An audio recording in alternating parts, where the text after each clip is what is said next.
नमस्कार दर्शक बंधु मो सिंदूरर अधिकार धारावाहिक आज आपण मैंने देखा पाइबे जे मुक्ति कहे कि मत लगुच दुनियार सब खुशी आज मत मिल जाइए।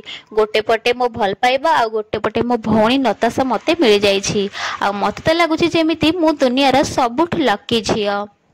लाली कहे कि आज मो प्रमाण करदेवी जे से ऊपर मुही नाटक करुछि। धन कहे कि मुक्ति एबे तो तमर बाहाघर सब विधि चली तम मध्य तो सिंदूर नाही।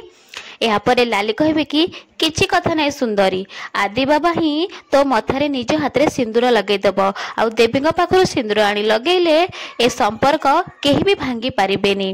जेतेबेले आदि मुक्ति मथारे सिंदूर लगेबाकू जाउथिबे नताशा आदिंकर हाथ को धरिदेबे आ कहिबे कि मु थिबा जाए तमे मुक्ति मथारे सिंदूर लगे पारिबनी। लाली एहा पर रागी कि नताशा गोटे चटकणा मारिबे आ कहिबे कि एबे तमे बुझी पाइल तो समस्ते ए ऊपर मुही नाटक करुथिला।